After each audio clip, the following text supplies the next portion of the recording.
Welcome all of you. Am audible? क्या सभी बच्चे मुझे सुन पा रहे हैं प्रॉपर्ली? बताइए। Am audible to all? या okay Ritvik, very good. Very good.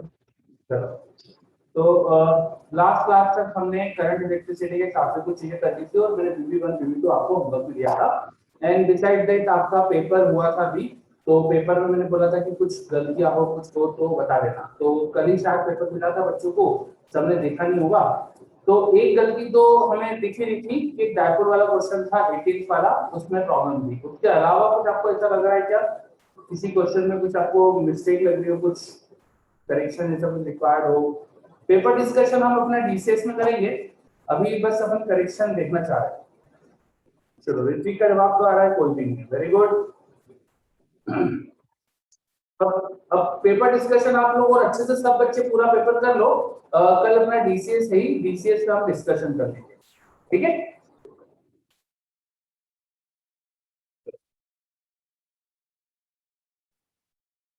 ठीक है। पेपर में किसी को कोई डाउट नहीं है? 18th में क्या करेक्शन है बेटा? 18th में जो आंसर्स थे ना वो मैच नहीं कर रहे थे। चार्ज माइक्रो कूलम में होता है तो आंसर्स मैच कर रहे थे, वो सारे मिली कूलम के हिसाब से तो ऑप्शन एक भी आ नहीं रहा था उसमें। ठीक है, 10 की पावर ही मैच नहीं कर रही है। ठीक, सब समझ में आया ये?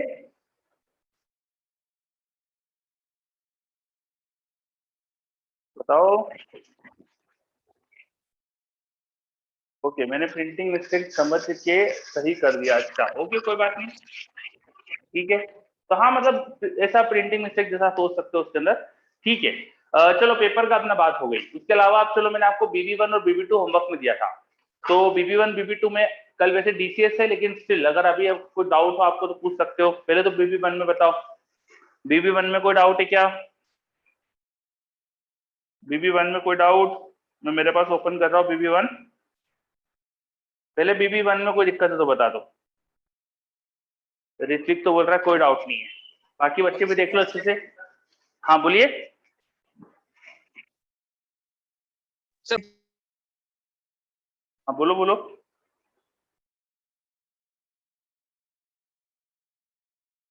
बीबी1 में किसी को कुछ भी डाउट?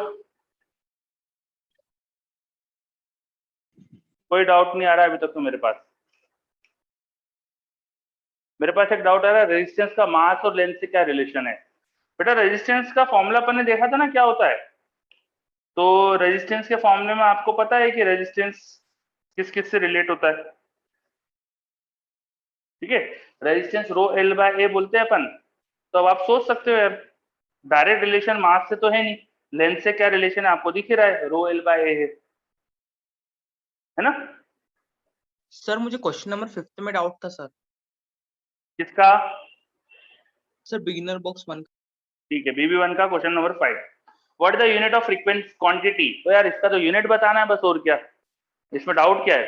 सी कैपेसिटी होती है। मैंने आपको जब इलेक्ट्रोस्टैटिक्स पढ़ रहे थे तो एक जगह बताया था capacity, Q equal to CV. Q equal to CV relation आपको बताया था। किसी कंडक्टर पे कितना चार्ज आएगा वो उसकी कैपेसिटी के प्रोपोर्शनल होता है, दो कंडक्टर्स को कनेक्ट करने पे। तो वो याद होना चाहिए था। मतलब ये डाउट आ रहा है, इसका मतलब याद नहीं था आपको। ठीक है, तो सी जो हो जाता है वो होता है Q बाय V। बस अब इससे हो जाएगा। चलो, और कोई डाउट बीबी1 में? बीबी1 में और कोई डाउट? कोई भी नहीं है, बहुत बढ़िया। सर 10th सी में सर। 10th थोड़ा फास्ट करा करो यार, धीरे धीरे। इतनी देर पूछने के बाद बताते हैं सब लोग doubt. When potential difference V is applied to a silver wire of radius r and length L, the drift velocity is found to be V1. What will be effect on the drift velocity of electron if potential difference is doubled, length L is doubled and radius is doubled? तो देखो, drift speed अपन ने पढ़ा था। Drift speed होती है mobility into electric field. Drift speed होती है mobility into electric field. अब जिस जिस चीज को करने से इलेक्ट्रिक फील्ड में चेंज आ रहा है उसकी वजह से ड्रिफ्ट स्पीड चेंज होगी। तो तुम्हारे पास कोई कंडक्टर है, उसके अक्रॉस तुमने पोटेंशियल डिफरेंस लगाया है कुछ भी, और उसकी लेंथ एल है। तो आप जानते हो उसके अंदर जो इलेक्ट्रिक फील्ड होती है वो वी बाय एल होता है। अब देख सकते हो तुम किसको चेंज करने से क्या चेंज होगा ड्रिफ्ट स्पीड में। ठीक,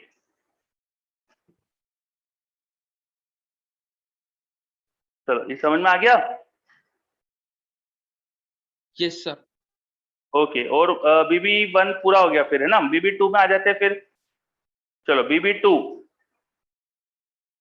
12 क्वेश्चन, नहीं ज्यादा है, करीब 20। मेरे पास जो है उसमें 20 क्वेश्चन है, आपके पास शायद 18 क्वेश्चन है। आपको जो सॉल्यूशन भेजा था उसमें भी 18 क्वेश्चन के सॉल्यूशन थे। एक दो क्वेश्चन शायद रिपीट थे, तो वो हटाकर कम कर दिए थे क्वेश्चन, इसलिए आपके पास 18 दिख रहे होंगे। बाकी आप सॉल्यूशन देख के समझ में आ गया होगा कि किसका क्या सॉल्यूशन है ना, ज्यादा ऊपर नीचे नंबर नहीं होगा। ठीक है, तो बताइए BB2 में कोई डाउट? निमित बात करते, BB2 में कोई डाउट? क्वेश्चन 13, 14, 16, 13, 14, 16। ठीक है, मैं पढ़ता हूँ 13। 13 ये है क्या, is it correct to say R equal to B upon I holds for all material for which resistance can be defined? यही है क्या 13? मतलब ऑर्डरिंग चेंज है ना, तो इसलिए मैं कंफर्म कर रहा हूँ। Yup, okay. तो आप बताओ क्या है, ये तो आप बता सकते हो यार। R equal to B upon I बोलना सही है क्या हर मटेरियल के लिए? नो सर, सेमीकंडक्टर में नहीं फॉलो होगा। हाँ बिल्कुल सही। तो अपन ने डिस्कस करा ही था ये तो नॉन ओमिक कंडक्टर्स के बारे में, तो वहां थोड़ी बोल सकते हैं potential difference upon current resistance होता है। ठीक है, चलो तो इसका आंसर हो जाएगा नो, नॉन ओमिक कंडक्टर में नहीं होता है। तो इसमें प्रॉब्लम क्या थी यार, ये तो आसान क्वेश्चन लग रहा है मुझको। 14, obtain a general relationship between alpha 1 and alpha 0 and alpha t corresponding temperature coefficient for 0 and t degree Celsius. तो मैंने आपको इक्वेशन बताई थी कि हमें रेजिस्टेंस किसी टेम्परेचर पे निकालना है, अगर रेजिस्टेंस मान लो किसी टी पे निकालना है, तो स्टार्टिंग टेम्परेचर 0 डिग्री लेके भी आप इक्वेशन लिख सकते हो। तो यहाँ पे अल्फा 0 डिग्री वाला लेना पड़ेगा और टेम्परेचर डिफरेंस फ्रॉम 0 लिखना पड़ेगा। और स्टार्टिंग टेम्परेचर आप दूसरा कुछ लेके भी यही इक्वेशन लिख सकते हो। कोई स्मॉल टी स्टार्टिंग टेम्परेचर अगर ले लिया तो ये रिलेशन होगा, ये मैंने बताया था कि आपको फाइनल टेम्परेचर लिखने के लिए जो स्टार्टिंग रेजिस्टेंस की वैल्यू होती है, फाइनल टेम्परेचर पर रेजिस्टेंस लिखने के लिए स्टार्टिंग टेम्परेचर पे जो रेजिस्टेंस होता है वो स्टार्टिंग टेम्परेचर 0 या किसी दूसरे वैल्यू पे ले सकते हो। जैसे मान लो 50 डिग्री का आपको रेजिस्टेंस लिखना है, तो 0 डिग्री का रेजिस्टेंस की हेल्प लेके भी लिख सकते हो, 10 डिग्री का रेजिस्टेंस की हेल्प लेके भी लिख सकते हो, मतलब स्टार्टिंग टेम्परेचर कुछ भी ले सकते हैं। तो अल्फा उसके अकॉर्डिंगली बदलना पड़ेगा। ये मैंने एक क्वेश्चन शायद बताई थी आपको, याद करिए, है ना। अब बस आपको ये अल्फा टी और अल्फा 0 का रिलेशन पूछा जा रहा है, तो कैसे निकाल सकते हैं भैया, ये दोनों इक्वेशन सेम ही चीज दे रही है, तो दोनों इक्वल होना चाहिए, तो दोनों को इक्वेट कर दो। दोनों को इक्वेट करोगे तो उनको रिलेशन मिल जाएगा आपको। और एक चीज और यूज कर लेना कि जो टी डिग्री पर जो रेजिस्टेंस है उसको 0 डिग्री के फॉर्म में लिख सकते हैं। मैं ऊपर लिख देता हूँ, रेजिस्टेंस टी डिग्री वाला हो जाएगा रेजिस्टेंस 0 डिग्री वाला जो भी है into 1 plus alpha 0 into small T minus 0। ठीक है, अब ये दोनों इक्वेशन सेम चीज दे रही है, तो इनको आपस में इक्वेट कर दो, और जो आर टी है उसको 0 डिग्री के टर्म्स में लिख सकते हो। वो लिखोगे, थोड़ा सॉल्व करोगे, थोड़ा मेहनत करो, आ जाएगा। समझ में आ रहा है करना क्या है?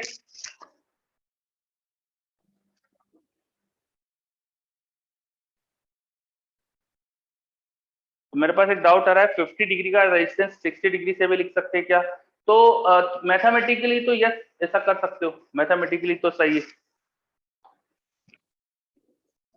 ये क्वेश्चन समझ में आया कि नहीं?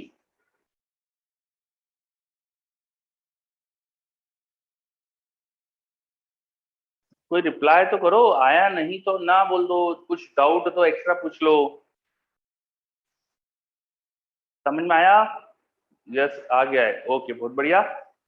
चलो पक्का क्लियर है, इसमें कोई और समस्या? मैंने आपको आइडिया दिया है कैसे करना है, कर लेंगे आप लोग।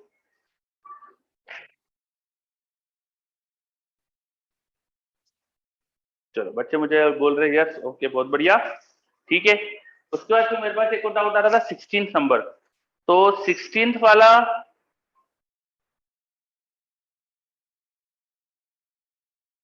ऑप्टेन 16 वाला आपके उसमें क्या है,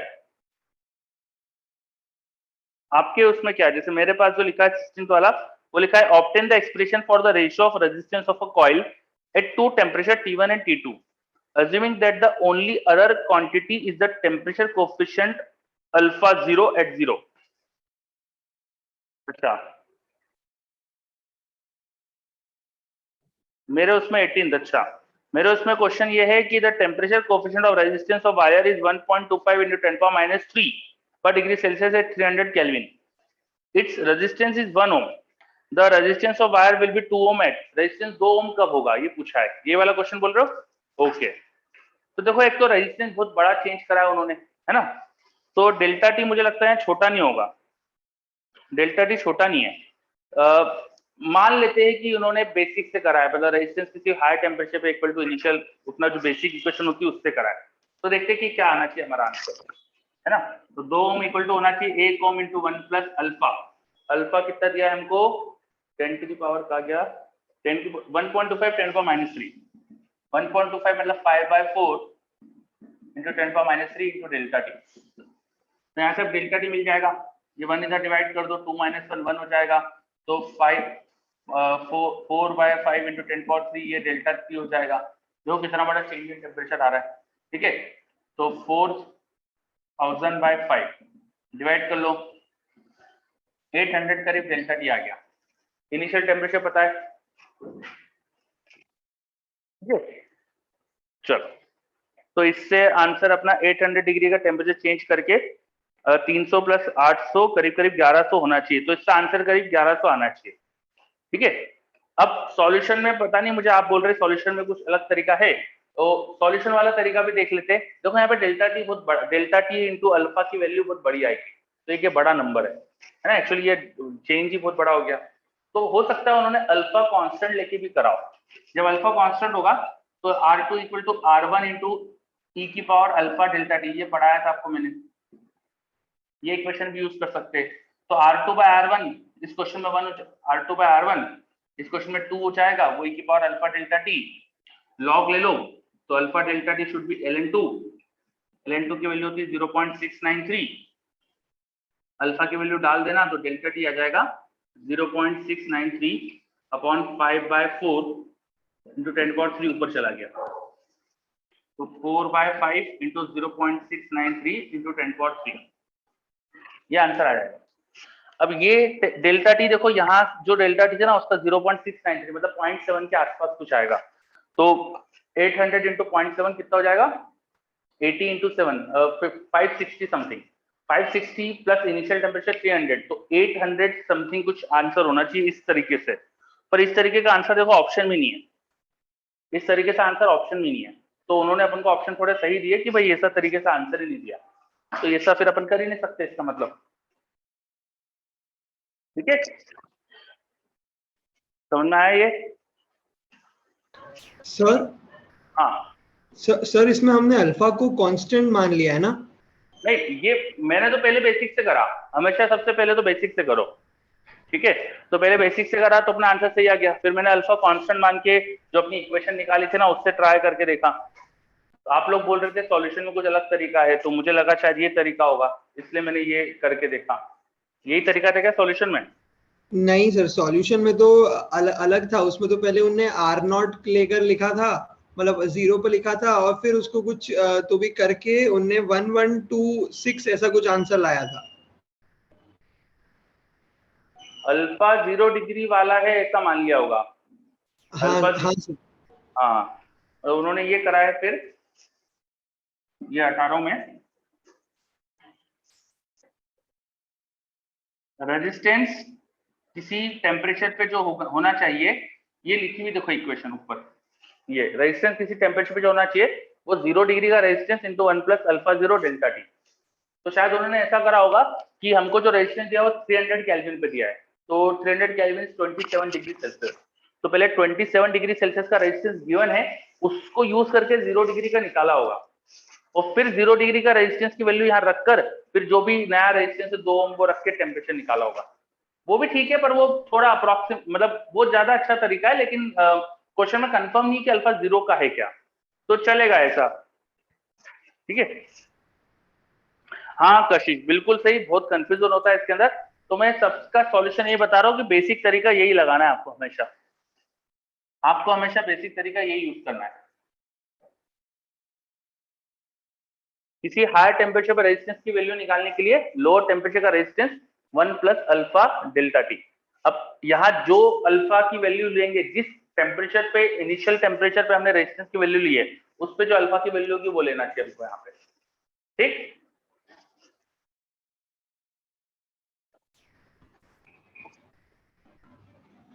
चलो क्लियर हो रहा है ये? बस यही इक्वेशन यूज करना है आपको। ओके, आगे और कोई डाउट किसी क्वेश्चन में? किसी और क्वेश्चन में कोई डाउट?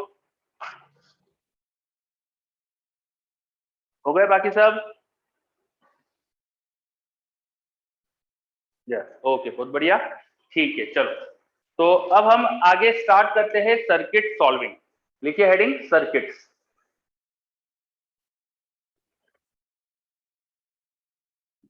नेक्स्ट चीज हम समझते हैं सर्किट्स। आपको थोड़ा बहुत टेंथ में पढ़ा होता है सर्किट्स के बारे में, आपने थोड़ा कुछ पढ़ा होता है, थोड़ा अपन बेसिक से ही करेंगे, तो टेंथ से आपको ऐसा लगेगा कि भाई कोई चीजें रिपीट भी हो रही है, कुछ एक्स्ट्रा चीजें भी देखेंगे धीरे धीरे, है ना।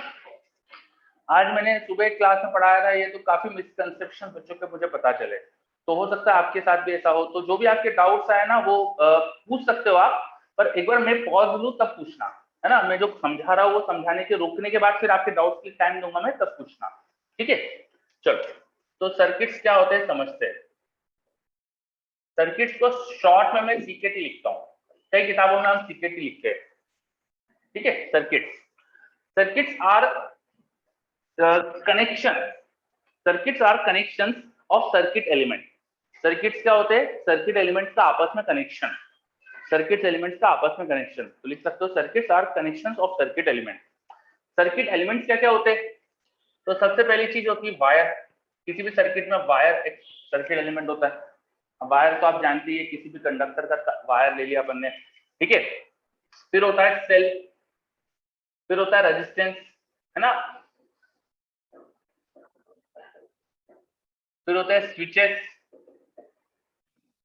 ठीक है। अभी इतनी चीजें काफी है हमारे लिए, और भी तरह के सर्किट एलिमेंट्स होते हैं जो आगे अपन धीरे धीरे सीख लेंगे, अभी इतनी चीजें हमारे लिए काफी है। तो वायर तो आप समझते ही है, वायर तो मुझे एक्सप्लेन करने की जरूरत नहीं है। सेल क्या होता है उसे थोड़ा सा एक्सप्लेन कर देता हूं। What is cell?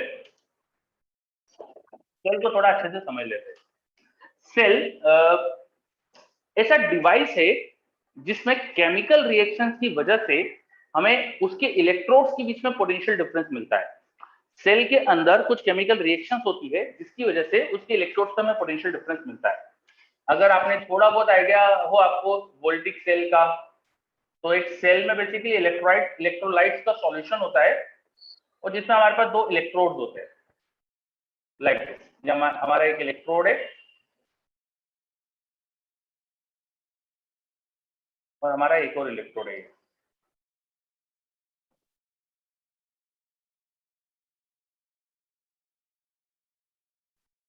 ये सेल बेसिकली एक हमारे पास एक सॉल्यूशन है, एक हमारे पास कुछ कंपाउंड का सॉल्यूशन है। इस सॉल्यूशन के अंदर कंपाउंड में जो भी रिएक्शन हो रही है उसकी वजह से हमारे पास दो इलेक्ट्रोड्स के बीच में पोटेंशियल डिफरेंस मिलता है। अब अंदर क्या रिएक्शन हो रही है वो सब तो केमिस्ट्री में आप जानेंगे, केमिस्ट्री में आपको पढ़ाया जाएगा इलेक्ट्रोकेमिस्ट्री चैप्टर में, ठीक है। आप पूछना आपके केमिस्ट्री वाले सर से, तो बताएंगे कि इलेक्ट्रोकेमिस्ट्री में ये चीज पढ़ाई जाती है। तो सेल के अंदर क्या होता है ये इलेक्ट्रोकेमिस्ट्री में पढ़ना आपको। अभी अपन फिजिक्स के हिसाब से बस ये समझ सकते हैं कि अंदर हमारे पास कुछ है ना आयंस होते हैं जिनकी टेंडेंसी होती है कि एक आयन जाके एक इलेक्ट्रोड पे अपना चार्ज दे देता है, दूसरा आयन जो एनायन होता है वो एक इलेक्ट्रोड पे चार्ज दे देता है, केटायन दूसरे इलेक्ट्रोड पे जाके अपना चार्ज दे देता है, जिसकी वजह से हमें एक इलेक्ट्रोड पे जो सिस्टम के केटायन है वो जाके अपना चार्ज देते हैं, तो यहाँ पे अपन को पॉजिटिव चार्ज का बिल्डअप जैसा दिखने लगता है, और दूसरे आयन का यहाँ पे डिपोजिशन होता है तो यहाँ नेगेटिव चार्ज का बिल्डअप दिखता है। Because of this charge buildup हमें यहाँ पोटेंशियल डिफरेंस मिलता है, और जो पोटेंशियल डिफरेंस मिल रहा है वो केमिकल रिएक्शंस की वजह से मिल रहा है, वो कांस्टेंट होता है। तो cell creates some potential difference between its terminals, यहाँ पे कुछ क्रिएट हो जाता है पोटेंशियल डिफरेंस, और जो पोटेंशियल डिफरेंस क्रिएट होता है उसको हम ईएमएफ बोल सकते हैं, प्रोवाइडेड सेल में करंट नहीं हो रहा है। हम ज्यादा डिटेल में आगे समझेंगे कि potential difference between terminals can be different from the EMF, तो आगे समझेंगे। फिलहाल के लिए बोल सकते हैं अपन जो यहाँ पे पोटेंशियल डिफरेंस है उसी को अपन बोलते हैं ईएमएफ। ईएमएफ का फुल फॉर्म होता है electro motive force. Electromotive force. Cell लगाने से किसी सर्किट में करंट आता था, तो पहले साइंटिस्ट लोगों को लगा यार सेल में ऐसी कोई प्रॉपर्टी है जो सर्किट में चार्जेस को फ्लो करा देती है, और इस प्रॉपर्टी को फ्लो कराने के लिए न्यूटन लॉज के हिसाब से फोर्स रिस्पॉन्सिबल होता है मूवमेंट के लिए, तो उन्होंने इस चीज को फोर्स नाम दे दिया। तो वहां से थोड़ा हिस्टोरिकल रीजन की वजह से इसका नाम है इलेक्ट्रोमोटिव फोर्स। बेसिकली ईएमएफ का मतलब पोटेंशियल डिफरेंस ही होता है। इतनी चीज समझ में आई क्या? सेल के अंदर क्या होता है समझ में आ रहा है? What is cell? सेल के अंदर कुछ रिएक्शंस होती है, दो इलेक्ट्रोड्स होते हैं जिनमें पोटेंशियल डिफरेंस जनरेट होता है।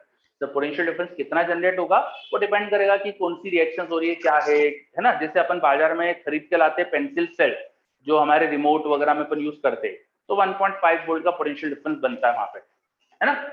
आप बाजार में खरीद के लाते हो ना, वो आपको कुछ ऐसा दिखता होगा, सेल टॉयज में यूज होता है, ठीक है, ऐसा कुछ सेल दिखता होगा आपको। तो यहाँ 1.5 वोल्ट का पोटेंशियल डिफरेंस होता है।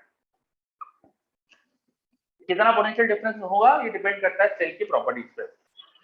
अब आपने ये भी देखा होगा थोड़े समय बाद ये सेल से ना काम करना बंद कर देते हैं, रिमोट की रेंज कम हो जाती है या रिमोट काम ही नहीं करता है, बटन दबाओ चलता ही नहीं है। तो इन सब की ना एक प्रॉपर्टी होती है कि कितना ये करंट फ्लो करवा सकते हैं। सेल के अंदर जो आयंस है उनका नंबर फिक्स है, तो कितना टोटल चार्ज प्रोवाइड कर सकते हैं फिक्स है। तो अमाउंट ऑफ चार्ज जो इससे फ्लो हो सकता है वो फिक्स है। अमाउंट ऑफ चार्ज कितना फ्लो हो सकता है उसको मेजर करते हैं एम्पियर आवर में। एम्पियर आवर, एम्पियर करंट का यूनिट, आर टाइम का unit, ampere into time, current into time will be charge, ठीक है। तो हेवी सेल जो होंगे उनमें एम्पियर आवर में इसको मेजर करेंगे, जो बहुत लाइट सेल्स होंगे जिनमें कम चार्ज की कैपेसिटी होती है उन्हें मिली एम्पियर आवर में मेजर करते हैं। जैसे आपके मोबाइल फोन में आजकल बैटरी जो आती है वो 4000 mAh 5000 mAh ऐसा कुछ रीड करा होगा शायद आपने। तो mAh का मतलब होता है मिली एम्पियर आवर।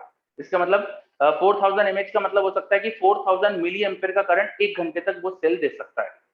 4000 mAh का मतलब हो जाता है, जैसे आपने मोबाइल फोन की बैटरी में पढ़ा हो तो लिखा रहता है 4000 mAh की बैटरी, इसका मतलब 4000 मिली एम्पियर का करंट 1 घंटे तक दे सकता है, या 2000 मिली एम्पियर का करंट 2 घंटे तक दे सकता है, या 1000 मिली एम्पियर का करंट 4 घंटे तक वो सेल दे सकता है ना।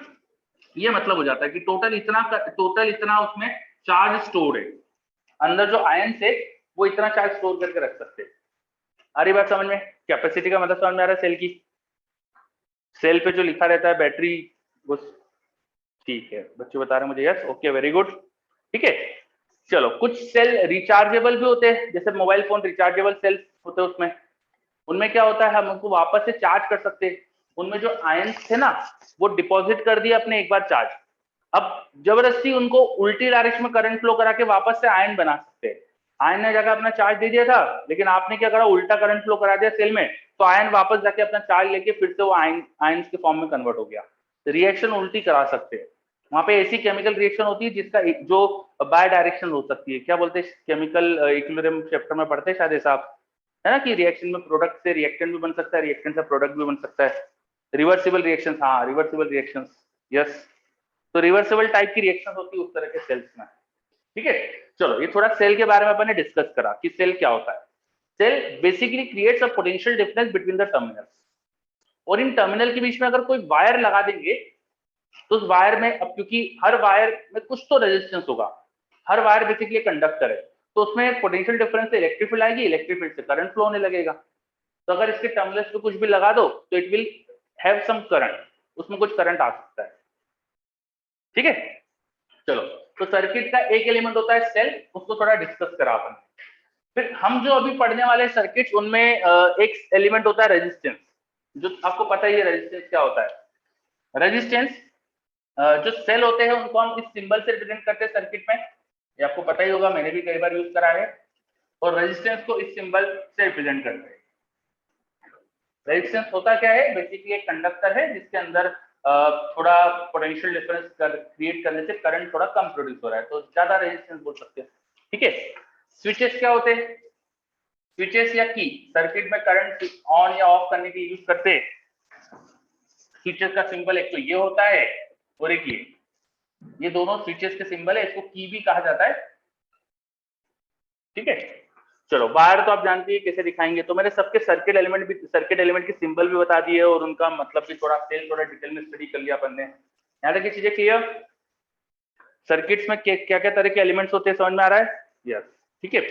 अब सर्किट एलिमेंट दो तरह के होते हैं, एक सेल जैसे, they have some energy, they can provide energy into the circuit, और एक होता है रेजिस्टेंस जैसे, जो एनर्जी स्टोर नहीं करते, जो एनर्जी स्टोर करके रख सकते हैं। ऐसे एलिमेंट्स को कहते हैं अपन एक्टिव एलिमेंट्स। एक्टिव जैसे सेल हो गया, कैपेसिटर पढ़ेंगे बाद में, वो एक एक्टिव सर्किट एलिमेंट है, इंडक्टर पढ़ेंगे, वो एक एक्टिव सर्किट एलिमेंट है। रेजिस्टेंस ये पैसिव एलिमेंट है, ये कोई एनर्जी स्टोर करके नहीं रखते। स्विच ये भी पैसिव है, ये कोई एनर्जी स्टोर करके नहीं रखता है। तो ऐसे एलिमेंट्स जो एनर्जी स्टोर नहीं करते या जिनमें एनर्जी होती नहीं है, उनको बोलते हैं पैसिव एलिमेंट्स। और जिनमें एनर्जी होती है जैसे सेल, ये जो एनर्जी को स्टोर करते हैं जैसे capacitor, those are called active elements. तो ऐसे भी अपन क्लासिफिकेशन देख सकते हैं, एक्टिव एंड पैसिव। हालांकि अपन ने कोर्स में कोई ऐसा पूछता नहीं अपन को कि what is active what is passive, पर ठीक है, एक आइडिया रहना चाहिए। ये क्लियर? एक्टिव और पैसिव का मतलब? ओके, चलो।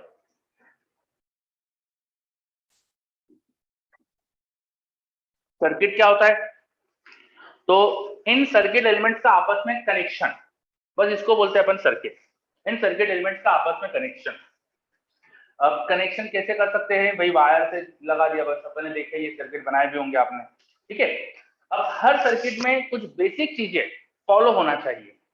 जैसे जितना भी बैटरी की एक टर्मिनल से चार्ज फ्लो करेगा बाहर, उतना ही दूसरे से आना चाहिए। कोई भी बैटरी जो होती है वो कोई नेट चार्ज स्टोर नहीं करती, उसके अंदर कोई ऐसा नहीं कि कोई पॉजिटिव चार्ज स्टोर है या नेगेटिव चार्ज स्टोर है, वो न्यूट्रल होती है। तो जितना उसके एक टर्मिनल से चार्ज बाहर जाएगा उतना ही दूसरे से आना चाहिए। तो बैटरी की हमेशा ये प्रॉपर्टी होगी, सेल्स या बैटरीज की एक प्रॉपर्टी होगी।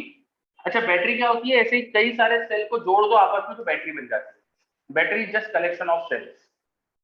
तो हमारे पास कोई सेल है, ये सेल का सिंबल बनाया मैंने, अगर उसके एक टर्मिनल से कुछ करंट बाहर जा रहा है तो दूसरे टर्मिनल से उतना ही करंट आना चाहिए। ये इस बैटरी की प्रॉपर्टी है कि बैटरी क्या होती है, कोई चार्ज स्टोर नहीं, अंदर कोई नेट चार्ज नहीं होता उसके अंदर, वो चार्ज को फ्लो करवा सकती है उसके थ्रू, बट एक टर्मिनल से जितना बाहर चार्ज देगी दूसरी तरफ से उतना ही ले लेगी। ऐसे ही ऐसे ही हमारे पास रेजिस्टेंस में होता है, वो भी कोई चार्ज स्टोर नहीं करता, रेजिस्टेंस जस्ट वायर है। तो हमारे सर्किट में जितने भी एलिमेंट है ये कोई नेट चार्ज स्टोर नहीं करते, बिकॉज ऑफ दिस प्रॉपर्टी के कोई नेट चार्ज स्टोर नहीं करते। दैट्स वाई अगर किसी भी जंक्शन पे कोई चार्ज आ रहा है तो उतने चार्ज उस जंक्शन से जाना भी चाहिए। कोई भी एलिमेंट चार्ज को स्टोर नहीं करता है तो charge should be conserve. Charge conserve है, इसलिए किसी भी वायर के थ्रू अगर जितना करंट आएगा उतना ही करंट उस वायर से आगे जाना भी चाहिए, कहीं पे स्टोर नहीं होगा। तो बस इसी को अपन एक लॉ जैसा भी लिख सकते हैं, इसी को हम एक लॉ जैसा भी लिख सकते हैं। तो आगे अपन समझते हैं किरचॉफ्स लॉ। किरचॉफ्स लॉ देखिए, किरचॉफ्स लॉ, किरचॉफ्स लॉ में हम दो लॉ लिखेंगे जिससे हम सर्किट को आसानी से समझ सकते हैं। सबसे पहला लॉ होता है करंट लॉ, जिसे हम शॉर्ट में केसीएल लिखते हैं। केसीएल लिखते हैं, ये जंक्शन पे अप्लाई होता है इसलिए इसको जंक्शन लॉ भी बोलते हैं, इसलिए हम इसको जंक्शन लॉ भी बोलते हैं। जस्ट अ सेकेंड,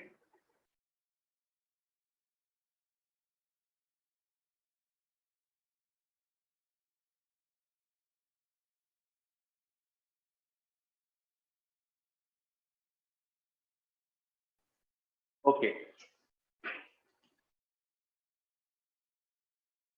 स्विच में क्लोज और ओपन बता दूं जिससे करंट, स्विच क्लोज मतलब कि स्विच क्लोज करना मतलब स्विच से करंट जा रहा है, ओपन मतलब करंट नहीं जा रहा है, simple.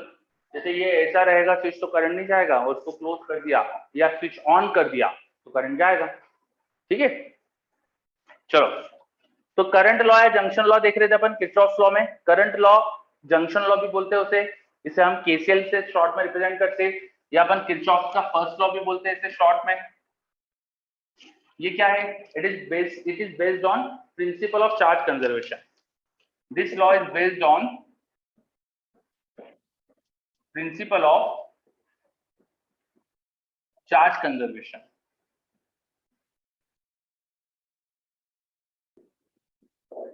Kirchhoff current law is based on principle of charge conservation. क्या बोलता है ये लॉ? अगर किसी पॉइंट पे बहुत सारे वायर्स कनेक्टेड है, जैसे इस तरह से, जहां पे बहुत सारे वायर आके जुड़ते हैं, ऐसे पॉइंट को कहा जाता है जंक्शन। इसे पॉइंट को कहा जाता है जंक्शन। और उस वायर्स में कुछ करंट है, कुछ वायर यहाँ करंट लेकर आ रहे हैं, उनकी वजह से चार्ज टुवर्ड्स दिस जंक्शन आ रहा है, और कुछ वायर से करंट जा रहा है, कुछ वायर से करंट जा रहा है। तो by the principle of charge conservation, जितना चार्ज आ रहा होगा उतना ही जाना चाहिए, जितना चार्ज आ रहा होगा उतना ही जाना चाहिए, है ना? सिंपल सी बात है, क्योंकि चार्ज कहीं चार्ज कंजर्व है और यहाँ कहीं स्टोर तो हो नहीं रहा, तो जितना चार्ज आया उतना ही आगे जाना चाहिए। इसका मतलब जितना करंट आएगा उतना ही करंट जाएगा भी। तो बस अपन ये बोल सकते हैं, on a junction net incoming current, net current coming should be equal to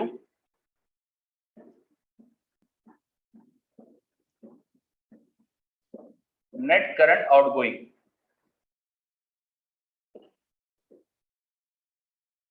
ठीक है, जितना भी करंट एक जंक्शन पे आ रहा है उतना ही जाना चाहिए। तो अभी मैंने एग्जांपल के लिए यहाँ पे दो करंट आते हुए बनाए थे, तो मैं लिखूंगा कि I1 plus I2 should be equal to I3। This is by Kirchhoff's current law. क्या समझ में आ रहा है आपको? What is Kirchhoff's current law? देखिए सभी बच्चे,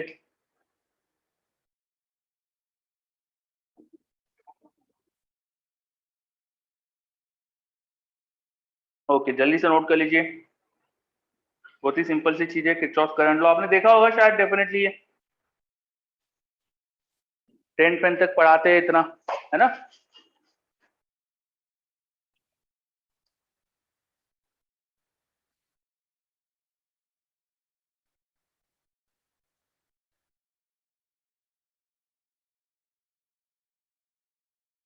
अच्छा ठीक है, हीट चैप्टर में ऐसा कुछ होता है, यस, है ना? ठीक है, तो देखो पहले तो अपने किरचॉफ करंट लॉ पढ़ लिया, net incoming current should be equal to net outgoing current. अब दूसरा एक और लॉ है हमारे पास, वो भी बहुत सिंपल है, किरचॉफ का, जिसे हम बोलते हैं किरचॉफ वोल्टेज लॉ। इसे हम लूप में लगाते हैं, इसलिए इसको लूप लॉ भी बोलते हैं हम। ठीक है, शॉर्ट में इसे लिखते हैं केवीएल, किरचॉफ वोल्टेज लॉ, या सेकेंड लॉ भी बोलते हैं, किरचॉफ सेकेंड लॉ। ये हम लूप्स पे अप्लाई करते हैं। तो किसी सर्किट में अगर मेरे पास एक लूप दिख रहा है, एक पॉइंट से सर्किट में घूम के मैं अगर वहीं आ सकता हूँ, तो उसे बोलेंगे लूप। इसे हम लूप्स में लगाते हैं इस लॉ को। ये बेस्ड है on the principal that electric field conservative होती है। ये इलेक्ट्रिक फील्ड के कंजर्वेटिव नेचर पे बेस्ड है। It is based on conservative nature of electric field. Electric field का कंजर्वेटिव नेचर होता है। तो एक राउंड लूप पाथ में इलेक्ट्रिक फील्ड का वर्क डन 0 होना चाहिए, बिकॉज वो कंजर्वेटिव है। और इलेक्ट्रिक फील्ड का वर्क जो होगा एक पॉइंट से दूसरे पॉइंट के बीच में, उन दोनों पॉइंट के बीच का पोटेंशियल डिफरेंस से रिलेट होगा। तो इलेक्ट्रिक फील्ड का वर्क का ही नेगेटिव पोटेंशियल डिफरेंस होता है।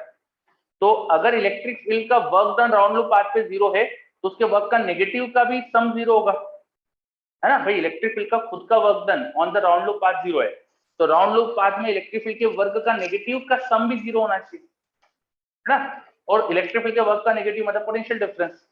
तो हम ये बोल सकते हैं कि किसी राउंड लूप पाथ में sum of potential difference should be 0। बहुत ही सिंपल। On a round loop path, on a loop, sum of potential difference across elements should be 0।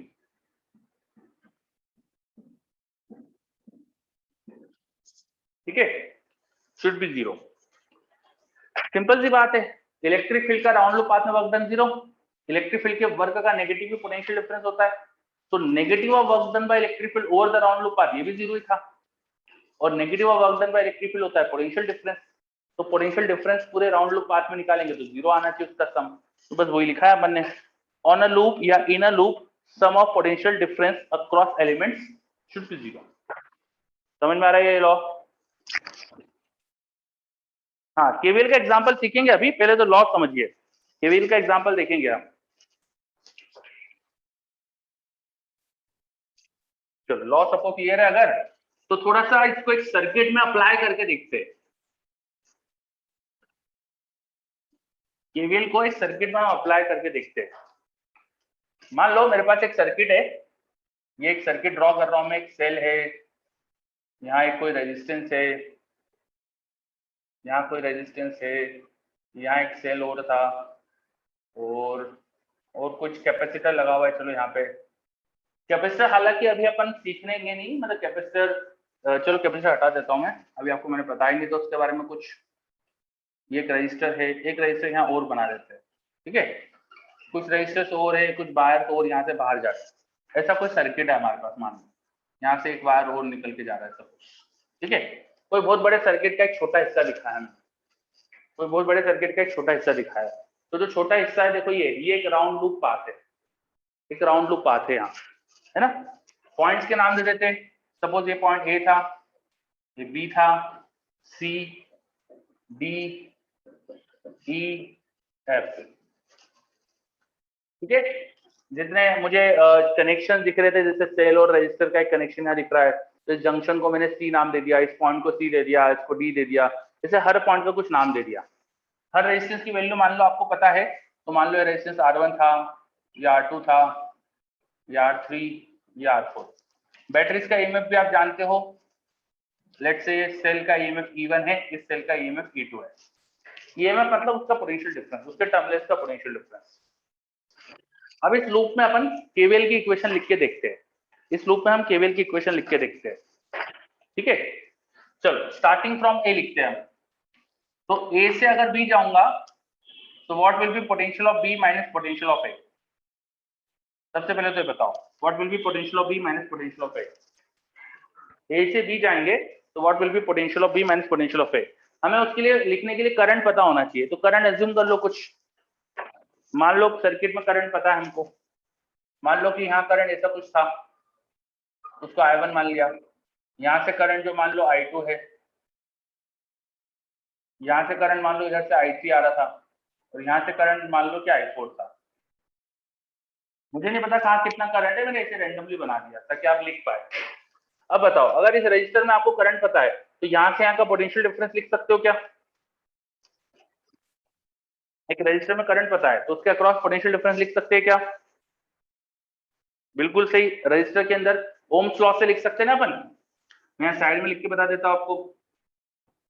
किसी भी रजिस्टर में अगर करंट है, उसका कुछ रेजिस्टेंस है, तो by ohm's law potential difference of point A and B should be IR, V equal to IR से, ठीक है। करंट की डायरेक्शन में पोटेंशियल ड्रॉप होता है, current goes from higher to lower potential, तो B का पोटेंशियल कम होगा, A का ज्यादा होगा।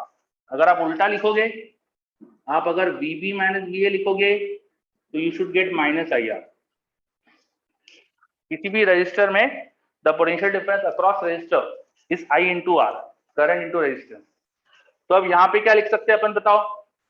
मैं A से B जा रहा हूं, तो VB माइनस VA, A से B जा रहे हैं, VB माइनस VA क्या लिख सकता हूं? It should B plus I1 R1। Current से उल्टी डायरेक्शन में जा रहा हो तो पोटेंशियल बढ़ेगा।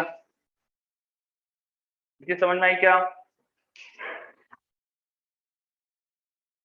देखो करंट की डायरेक्शन में एरो नीचे बनाया था, मैं अपोजिट जा रहा हूँ, अपोजिट जाऊंगा तो पोटेंशियल बढ़ेगा, प्लस I1 R1 हो जाएगा, ठीक है। चलो अब B से C चलते हैं, तो potential of C minus potential of B, potential of final point minus potential of starting point, final point C, starting point B, इस डायरेक्शन में गए।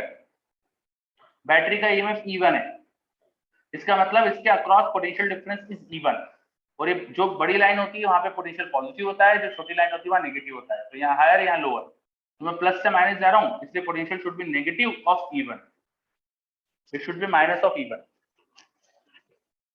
ये समझ में आ रहा है क्या, माइनस ऑफ E1? हम यहाँ से यहाँ जा रहे हैं, बैटरी के पॉजिटिव टर्मिनल से नेगेटिव टर्मिनल जा रहे हैं। बैटरी में हमेशा आप ये देखेंगे पॉजिटिव से नेगेटिव जा रहे हो कि नेगेटिव से पॉजिटिव जा रहे हो। आप पॉजिटिव से नेगेटिव जा रहे हो, हाई टू लो पोटेंशियल जा रहे हो, पोटेंशियल शुड बी ड्रॉप, तो माइनस E1। ये क्लियर? चलो अब मेरे पास एक डाउट आया है कशिश का, सर करंट अपोजिट में क्यों ज्यादा पोटेंशियल, क्या लिखा है मुझे समझ नहीं आया, आपने लिखा क्या है? Language is not proper. तो मुझे समझ नहीं आ रहा है क्या लिख रहे हैं।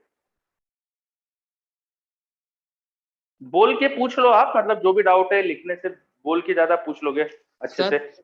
हाँ सर मुझे इस एक्सप्रेशन में डाउट है sir, VB minus VA equal two plus I1 R1। Sir आपने करंट को अपोजिट लिया है सर, कैसे इस एक्सप्रेशन को बताया सर, एक बार रिपीट कर दीजिए। करंट को अपोजिट लिया है, ये क्यों कह रहे हो आप क्योंकि ऐसे सर क्यों बोल रहे हो आपने करंट लिया है? सर आपने B2A लिया हुआ है सर, आपने फिर VB minus VA equal two plus R1 sir. मैंने सर तो अब आगे करंट, ऐसे सुनो मेरी बात सुनो, करंट की डायरेक्शन मुझे पता नहीं थी कौन सी होनी चाहिए, मैंने यस ऐसे सर, रैंडम कुछ भी बना दी करंट की डायरेक्शन। ये बात समझ में आई? यस सर, मुझे पता नहीं था करंट की डायरेक्शन क्या है, मैंने इसे रैंडमली बना दी। ठीक है, अब मैंने रैंडमली मान लिया नीचे जा रहा है, मुझे नहीं पता किधर जा रहा है, मैंने नीचे मान लिया वो बी से ए जा रहा है। अब मैं किरचॉफ लॉ लिखने के लिए मैंने स्टार्ट करा था ए से बी जाना, तो अगर मैं ए से बी जाऊंगा तो मैं करंट के अपोजिट जा रहा हूँ। यस सर, करंट की डायरेक्शन होती है from high to low potential, yes sir, और अगर मैं ए से भी जा रहा हूँ मतलब लो टू हाई जा रहा हूँ, यस सर, तो लो टू हाई जाएंगे तो potential difference should be positive. समझ में आ रही क्या बात? Low, yes sir, low to high जाएंगे तो potential difference should be positive. Yes बिल्कुल सही है ना। चलो यहाँ पॉजिटिव आ गया। अब मैंने बैटरी को क्रॉस करा, बैटरी में मैं प्लस टर्मिनल से नेगेटिव टर्मिनल जा रहा हूँ, बैटरी में मैं हायर पोटेंशियल के टर्मिनल से नेगेटिव पोटेंशियल के टर्मिनल जा रहा हूँ, तो डेफिनेटली मैं नेगेटिव पोटेंशियल डिफरेंस पे जा रहा हूँ, तो माइनस E1 होना चाहिए। VC माइनस VB, C का potential with respect to B should be minus E1। Sir इसमें B से C, सर B से C जा रहे हैं, मीन्स हायर पोटेंशियल से लोअर पोटेंशियल जा रहे हैं सर। हाँ सर इसलिए आपने नेगेटिव लिखा। यस, बिल्कुल सही, बिल्कुल सही कह रहे हो। Clear? Yes sir, clear sir. Okay, अब C से D चलते, तो C से D देखो मैं करंट के अलॉन्ग ही जा रहा हूँ, करंट के अलॉन्ग पोटेंशियल ड्रॉप होगा, मतलब potential of D minus potential of C, it should be minus I4 माना था मैंने वहां पे करंट, और रेजिस्टेंस R2। यहाँ मुझे लिखना चाहिए था I4 R2, और करंट की डायरेक्शन में जाने पे पोटेंशियल ड्रॉप होगा, इसलिए माइनस लिखना चाहिए, ये माइनस लगा दिया। ये आया समझ में? ये आया समझ में?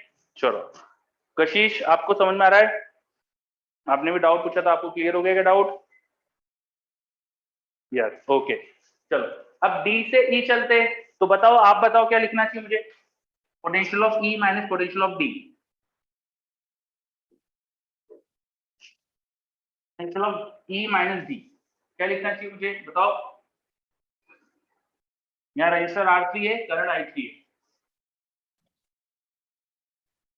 चलो जो सही जवाब आ रहा है आयुष का, निमित का, very good. It should be minus I3 R3। Current की डायरेक्शन में जाएंगे तो पोटेंशियल ड्रॉप होता है minus I3 R3, very good. अब E से F चलते, तो potential of F minus potential of E, F minus E इधर गए। अब क्या लिखना चाहिए मुझे? करंट मैंने I2 माना था, रजिस्टर वहां R4 है, यहां से यहां जाऊंगा तो क्या होना चाहिए potential difference?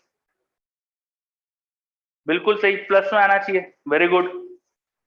It should B plus of I2 R4। इस रजिस्टर को क्रॉस करा, फिर F से A चलते, तो potential of A minus potential of F, F से A चलते, ये क्या आना चाहिए? F to A गए, अब ये क्या आना चाहिए? Plus E2, very good, this should B plus E2। ठीक है, बैटरी को जब भी क्रॉस करना है तो बैटरी में देखना है कि आप हायर पोटेंशियल से लोअर जा रहे हो कि लोअर टू हायर जा रहे हो। अब F से A जाने पे आप लोअर टू हायर जा रहे हो, तो प्लस E2। बस आपने हर एक एलिमेंट के अक्रॉस पोटेंशियल डिफरेंस लिख दिया, और आप देखो साइक्लिक ऑर्डर में लिख रहे हो, पूरा A से B C D ऐसा पूरा ऑर्डर में लिखा है अपन ने। तो ऑर्डर में अपन ने एक एक एलिमेंट का पोटेंशियल डिफरेंस लिखा। अब ये किरचॉफ वोल्टेज लॉ क्या बोलता था अपन को कि इन सबका सम 0 होना चाहिए। तो by this Kirchhoff voltage law, by KVL बोल रहा है कि इन सबको जोड़ोगे तो 0 मिलना चाहिए, इन सबको जोड़ोगे तो 0 मिलना चाहिए। तो केवीएल के हिसाब से I1 R1 minus E1 minus I4 R2 minus I3R3 plus I2R4 plus E2, इन सबका सम मिलके आपको मिलेगा 0 बाय किरचॉफ वोल्टेज लॉ। ये इक्वेशन आपको देगी 0। समझ में आ रहा है?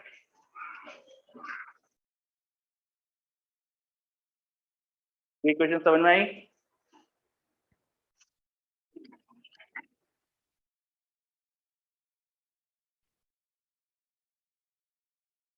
बहुत बढ़िया।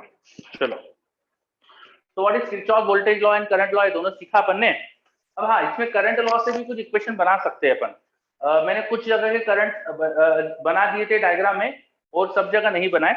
मैं बाकी जगह भी अगर करंट बना दूं, जैसे यहाँ पे देखो एक करंट आ रहा है यहाँ से I4 और यहाँ पे नीचे I3 जा रहा था, और मान लो कि ऊपर यहाँ पे I5 जा रहा है मान लो। तो एट पॉइंट डी अगर मैं किरचॉफ करंट लॉ से इक्वेशन लिखूंगा तो क्या लिखना चाहिए मुझे? इस पॉइंट डी पे किरचॉफ करंट लॉ से क्या लिखना चाहिए? बाय किरचॉफ करंट लॉ मुझे क्या लिखना चाहिए डी पर?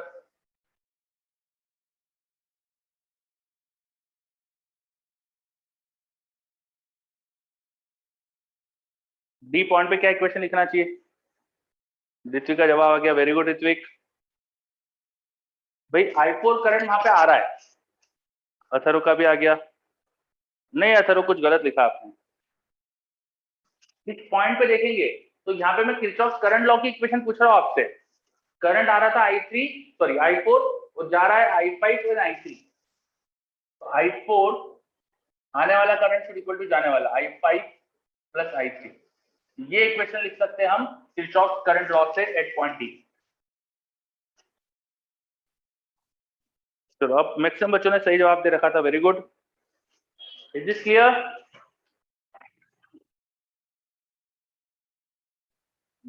ओके, बहुत बढ़िया। चलो, हाँ ठीक है, ओके। चलो, तो हमने किरचॉफ लॉ समझे क्या होते हैं और उनसे इक्वेशन लिखना सीखी। अब हम क्वेश्चंस करेंगे तो धीरे धीरे हमको आदत में आ जाएगा, किरचॉफ लॉ लिखना आदत में आ जाएगा। तो अभी इतना टेंशन नहीं लेना है। अब हम नई चीज सीखते हैं जिसमें इसको यूज भी करेंगे, तो ऑटोमेटिकली आदत हो जाएगी इसकी। ठीक है, तो अब लिखिए इक्विवेलेंट रेजिस्टेंस। नेक्स्ट चीज लिखिए आप हेडिंग इक्विवेलेंट रेजिस्टेंस। मैं हटा रहा हूँ ये सब चीजें। नेक्स्ट चीज लिखिए equivalent resistance. Equivalent resistance,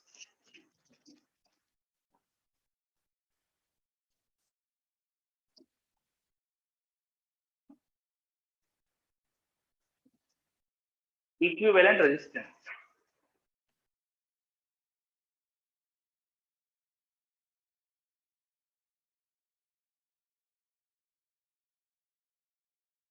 equivalent resistance मतलब क्या है? अगर हमारे पास कुछ रेजिस्टेंसेस लगे हुए एक सर्किट में और सबको हटा के मैं एक अकेला रजिस्टर लगा दूं और वो अकेला रजिस्टर उनके जैसा ही बिहेव करे, एग्जैक्टली वही बिहेव करे जो बाकी सब कर रहे थे, जितना वो सब मिलकर करंट ले रहे थे उतना वो अकेला ले रहे, तो उसे बोलेंगे इक्विवेलेंट, है ना। तो एक एक करके इक्विवेलेंट रेजिस्टेंस समझते निकालना। पहला केस देखेंगे अपन in series combination. In series combination मान लो हमारे पास एक सर्किट है लाइक दिस। मैं ड्रॉ कर रहा हूं सर्किट। दो रजिस्टर्स है हमारे पास और एक बैटरी कनेक्टेड है, और लेट्स से यहाँ पर एक स्विच भी लगा देते हैं अपन circuit switch on switch off करने के लिए। चलो, ये हमारे पास सेल, दो रजिस्टर, एक सर्किट है। इस सर्किट में इस सेल से कुछ करंट लिया। मान लो यहाँ करंट आई जा रहा है, सेल का ईएमएफ ई है, रेजिस्टेंसेस R1 और R2 थे स्विच ऑन करने पर। अब अगर इन दो रेजिस्टर्स के बदले मैं एक अकेला रेजिस्टर लगाऊं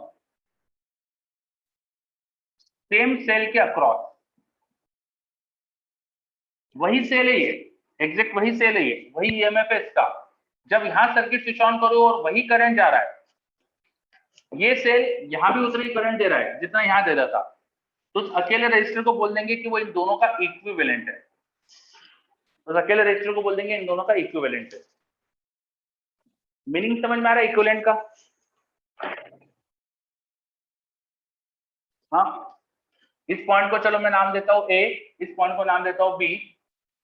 तो बिटवीन ए बी जो भी रजिस्टर जुड़े हुए थे सबको हटा के एक अकेला रजिस्टर लगा दिया मैंने, बिटवीन ए बी एक अकेला रजिस्टर लगा दिया, और ये अकेला रजिस्टर भी वही करंट ड्रॉ कर रहा है जो ये मिलके कर रहे थे, तो बोलेंगे कि ये इन दोनों का इक्विवेलेंट है। This are equivalent is equivalent of this R1 and R2। तो इक्विवेलेंट का मतलब समझना है सबसे पहले तो। Do you understand what do we mean by equivalent resistance? ये अच्छे से समझ में आ रहा है क्या? चलो पहली चीज तो इक्विवेलेंट रेजिस्टेंस समझ में आ रहा है आपको, वेरी गुड। ठीक है, हम सीरीज कॉम्बिनेशन का मतलब क्या होता है ये समझते हैं अपन। इक्विवेलेंट रेजिस्टेंस हमने लिखा ना इन सीरीज कॉम्बिनेशन। तो अगर दो रजिस्टर इस तरह से जुड़े हैं कि देखो पहले रजिस्टर में जितना करंट आएगा उतना ही तो दूसरे रजिस्टर में पास होगा, यहाँ कुछ करंट आएगा तो सेम करंट तो सेकंड रजिस्टर से भी पास होगा, जो करंट यहाँ से एंटर करेगा वो यहाँ से एग्जिट करेगा, और वही दूसरे में एंटर करेगा वही दूसरे से एग्जिट करेगा। तो इन सीरीज कॉम्बिनेशन रेजिस्टेंसेस कुछ इस तरह से जुड़े हुए होते हैं कि उनका एक टर्मिनल आपस में जुड़ा है, जिससे कि पहले रजिस्टर में जितना करंट उतना ही दूसरे में, तो हम बोलते हैं वो सीरीज में। इन series combination current is same in connected resistance।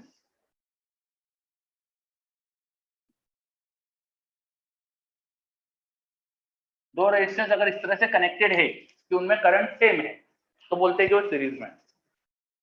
अगर दो रेजिस्टेंस इस तरह से कनेक्टेड है कि उनमें करंट सेम है तो हम कहते हैं कि वो सीरीज में।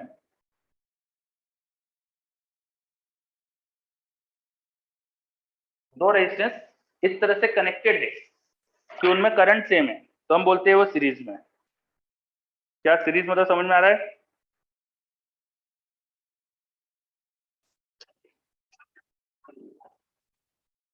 सीरीज का मतलब, चलो बच्चे मुझे आज बोल रहे बहुत बढ़िया है ना। तो इक्विवेलेंट का मतलब समझ गए, सीरीज का मतलब समझ गए। अब निकालते हैं इनका इक्विवेलेंट कितना आएगा। इन दो रेजिस्टेंस की वैल्यू पता हो तो इक्विवेलेंट रेजिस्टेंस कितना लगाना चाहिए। देखो हम इस सर्किट में किरचॉफ वोल्टेज लॉ की इक्वेशन लगा सकते हैं by KVL, by Kirchhoff voltage law. मगर इस पॉइंट से स्टार्ट करूं, यहां से यहां जाएंगे तो लिखूंगा प्लस ई, ध्यान से देखते चलना, यहां से यहां गया प्लस ई। ठीक है, ए पॉइंट पे पहुंच गए, यहाँ पे बीच में कुछ भी नहीं है, ए से हम इस वाले पॉइंट पे गए, तो क्या लिखना चाहिए मुझे बताओ। अगला पोटेंशियल डिफरेंस क्या लिखना चाहिए, जवाब दो। ए से यहां जाऊंगा तो पोटेंशियल डिफरेंस क्या लिखना चाहिए, minus I R1। Yes Atharva, very good. Current I है, रजिस्टर R1 है, तो potential difference should be minus I R1। फिर इस पॉइंट से बी गए, अब क्या लिखना चाहिए। निमित का जवाब आ गया, अथर्व का भी आ गया, वेरी गुड। यहां से यहां गए, करंट की डायरेक्शन में जा रहे हैं, पोटेंशियल ड्रॉप होगा, कितना ड्रॉप होगा, आई इंटू आर।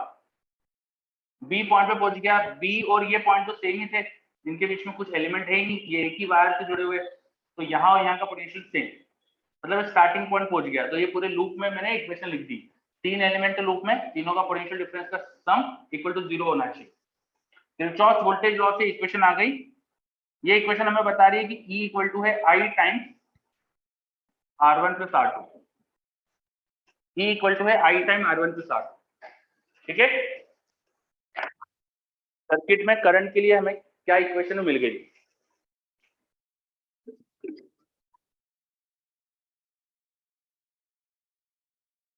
कोई आपसे पूछा कि सर्किट में करंट कितना है बताओ, तो I की वैल्यू देखो E upon R1 plus R2 आ गई, दिख रहा है, E upon R1 plus R2 आ गई। तो करंट भी बता सकते हो यहाँ से। ठीक है, फिलहाल मेरा इंटरेस्ट करंट में नहीं था, लेकिन करंट आपसे कुछ पूछा जाए तो निकाल सकते हो, है ना। तो मैं लिख देता हूँ ये नीचे, this implies that current in the circuit वो हो रहा है E upon R1 plus R2। चलो अब इस सर्किट में सेम किरचॉफ लॉ की इक्वेशन लिखते हैं बाय केवीएल,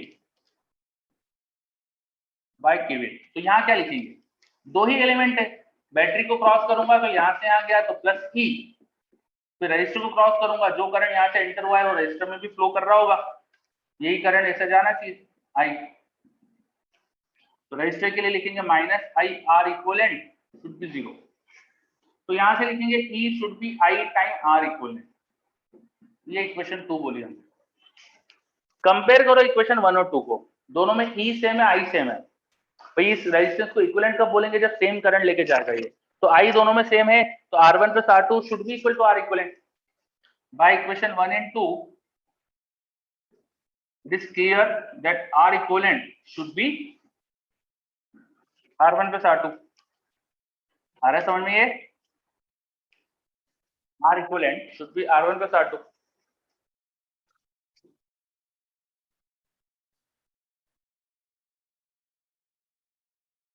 चलो ये समझ में आया? इन सीरीज कॉम्बिनेशन दो रेजिस्टेंसेस जस्ट उनकी वैल्यूज को ऐड कर दो R1 और R2 को, तो मुझे इक्विवेलेंट रेजिस्टेंस की वैल्यू मिल जाएगी। तो उन दो को हटा के कौन सा रेजिस्टेंस लगाना है उसकी वैल्यू मुझे उनके वैल्यूज को ऐड करके मिल जाएगी। ठीक है, चलो अब बिल्कुल सेम लॉजिक से अगर बहुत सारे रेजिस्टेंस होते हैं, सिमिलरली दिस इंप्लाइज दैट कि अगर मेरे पास बहुत सारे रेजिस्टेंसेस सीरीज में कनेक्टेड है,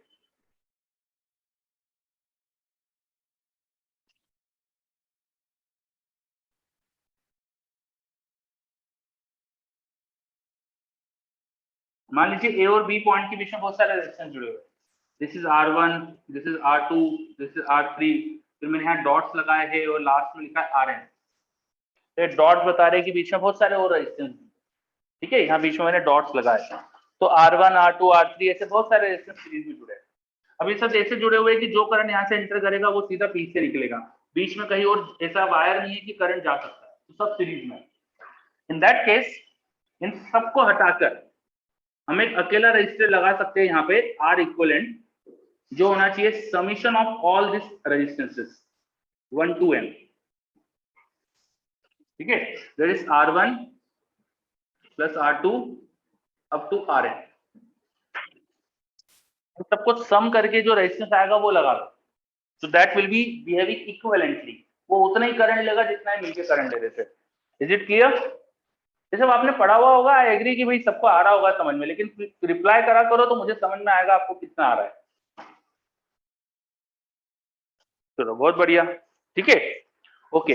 अब ये सारे रेजिस्टेंस इक्वल होते तो इसमें एक special case, if all Ri equal to R, ये सब की सब सेम होते हैं, तो अपन R n टाइम लिखते हैं, then R equivalent should be NR, then R equivalent should be NR। चलो कोई भी डाउट? बहुत बढ़िया। अगला पॉइंट, सीरीज में हमें पता है कि दोनों रेजिस्टेंसेस में करंट तो सेम होता है, ए और बी पॉइंट के बीच में अगर दो रेजिस्टेंस सीरीज में कनेक्टेड है तो उनमें करंट तो सेम होता है। सीरीज की डेफिनेशन यही थी कि current should B same, current in the resistances should be same. What about potential difference? What about potential difference? Potential difference of first resistance, let's say that is V1, and for the second resistance, let's say that is V2. Now, V1 V2 का ratio क्या होगा? V1 should be IR1 in magnitude, V2 should be IR2 in magnitude, hence V1 by V2 should be R1 by R2. तो इन series combination potentials का ratio resistance का ratio, एक तरह से potential proportional to resistance है। दिख रहा है अपन को V शुड बी IR, तो पोटेंशियल प्रोपोर्शनल टू रेजिस्टेंस, तो वोल्टेज का रेशियो वही आएगा जो रेजिस्टेंस का रेशियो। इन सीरीज कॉम्बिनेशन रेजिस्टेंस में करंट तो सेम, पर पोटेंशियल का रेशियो रेजिस्टेंस के रेशियो में। चलो फिर एक नई चीज समझते हैं हम, power.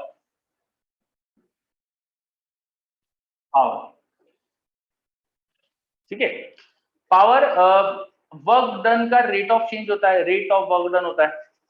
Power is rate of work done, ये पढ़ा है आपने, रेट ऑफ वर्क डन। अब किसी सर्किट एलिमेंट के अक्रॉस अगर कुछ पोटेंशियल डिफरेंस है, मान लो कोई सर्किट एलिमेंट है यहाँ पर, उसके अक्रॉस कुछ पोटेंशियल डिफरेंस है, मान लो पोटेंशियल डिफरेंस को अपन ने V कहा है, ठीक है, पोटेंशियल डिफरेंस की वैल्यू को V कहा है, और इसमें कुछ करंट है, कुछ करंट है। करंट मतलब कि चार्ज फ्लो हो रहा है ना, and charge is flowing from a potential lower to higher potential. मान लो लोअर था यहाँ पे, वहां हायर था, या उल्टा जा रहा है, या हायर से लोअर जा रहा है, तो चार्ज एक पोटेंशियल डिफरेंस से मूव कर रहा है। In moment of charge from a potential difference आपको वर्क करना पड़ता है। कितना वर्क करना पड़ेगा? चार्ज इनटू पोटेंशियल डिफरेंस, है ना। तो छोटे से टाइम में छोटा सा वर्क होगा, that should be amount of charge flow into potential difference. अगर dq चार्ज को v पोटेंशियल डिफरेंस से मूव करो तो work done should be dq into v. Now हम अगर पावर निकाले, पावर हो जाएगा रेट ऑफ वर्क डन, मतलब work done per unit time, तो वर्क डन को डिवाइड कर दो टाइम से, और dq by dt इसको बोल सकते हैं हम current. So for any circuit element, उसके अक्रॉस जो पोटेंशियल डिफरेंस है और उसमें जो करंट फ्लो कर रहा है, इनका प्रोडक्ट वो दे देगा उसकी पावर.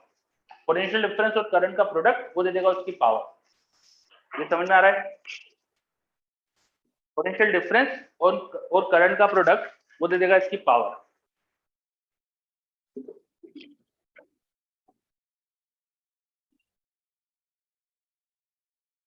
एक बैटरी पावर कितनी देगी सर्किट में, वो हो जाएगा I into V.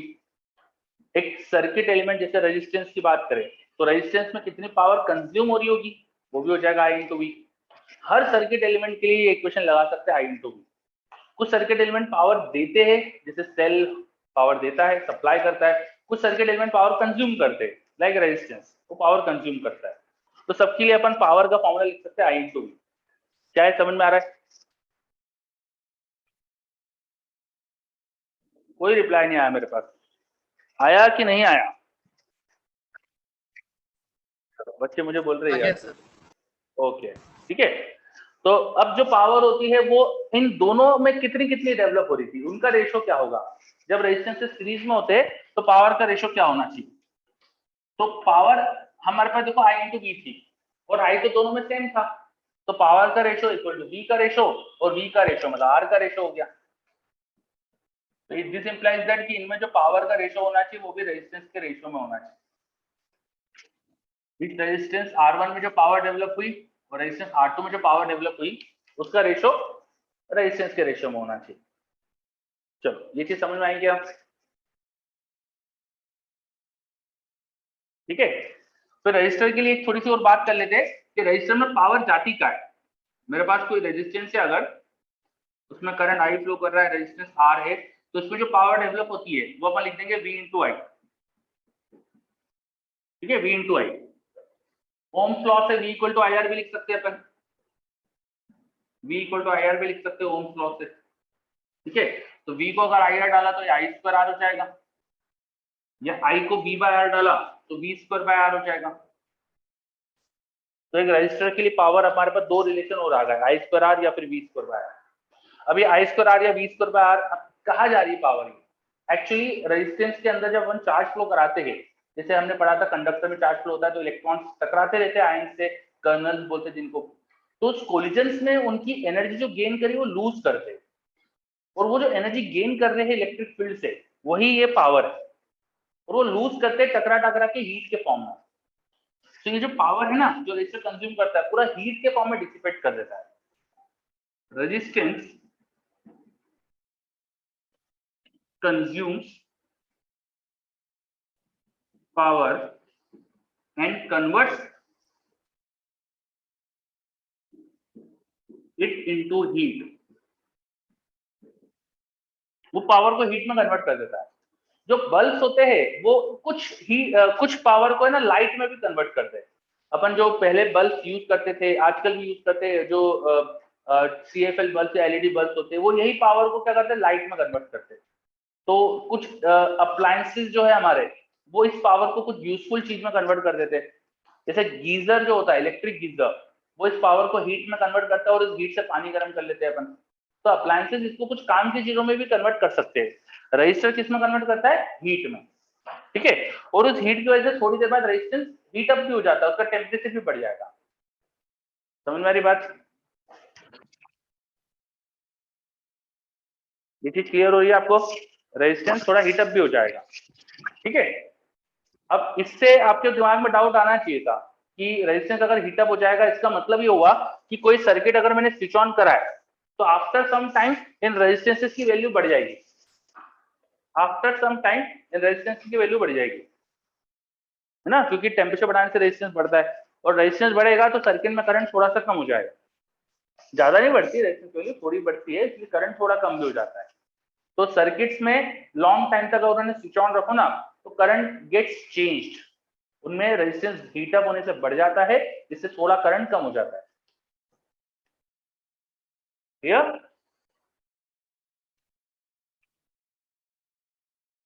चलो, तो अपन ने सीरीज कॉम्बिनेशन की सारी चीजें देख ली। यहाँ पे सीरीज कॉम्बिनेशन का मतलब क्या होता है पहले समझा, सीरीज का इक्विवेलेंट का मतलब क्या होता है समझा, सीरीज में इक्विवेलेंट रेजिस्टेंस की वैल्यू कितनी आएगी वो समझा। ठीक है, इक्विवेलेंट रेजिस्टेंस निकालना देखा, पावर का रेशो, वोल्टेज ड्रॉप का रेशो क्या होगा, ये सब चीजें देखी अपन ने। ठीक है, चलो सीरीज कॉम्बिनेशन कंप्लीट। अब आ जाते हैं parallel combination. Parallel combination next चीज देखिए, पैरेलल कॉम्बिनेशन क्या होता है। पैरेलल कॉम्बिनेशन, उसमें पोटेंशियल डिफरेंस सेम होता है। पोटेंशियल डिफरेंस,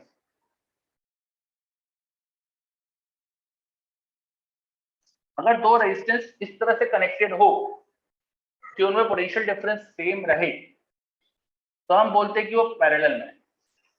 मैं ड्रॉ करके दिखाता हूं। मान लो एक रेजिस्टेंस ऐसा कनेक्टेड था,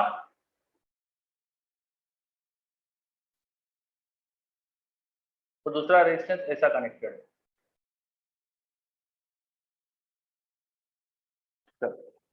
अब दोनों रेजिस्टेंस के दोनों जो टर्मिनल वो आपस में जुड़े हुए हैं, दोनों में पोटेंशियल डिफरेंस ए और बी पॉइंट का पोटेंशियल डिफरेंस होगा, तो ये दोनों रेजिस्टेंस कहेंगे अपन की पैरेलल में। बोलो पैरेलल समझ में आ रहा है? पैरेलल का मतलब ऐसा साइड बाय साइड लगाना नहीं होता। हाँ, आप ऐसा मत सोचना कि जैसे दो लाइन पैरेलल होती है वैसे रेजिस्टेंस पैरेलल दिख रहे हैं, ये मतलब नहीं होता है पैरेलल का। पैरेलल का मतलब होता है पोटेंशियल डिफरेंस सेम होना चाहिए। वो साइड बाय साइड बना रहे हैं अपन, ये पैरेलल का मतलब नहीं है। समझ में आ रही बात? ठीक है, पैरेलल में मतलब कि potential drop across them should be same. अब मान लो ऐसे कनेक्टेड थे रेजिस्टर, बैटरी से जो भी करंट आएगा वो तो दो ब्रांच में यहाँ बटेगा, दोनों में अपना अपना करंट I1 I2 जाएगा। यहाँ करंट I2, ऊपर करंट I1, वो ऐसे फ्लो कर जाएंगे करंट, ऊपर से I1 नीचे से I2, उनका सम वापस से यहाँ पे आई होके फिर चले जाएगा। ठीक है,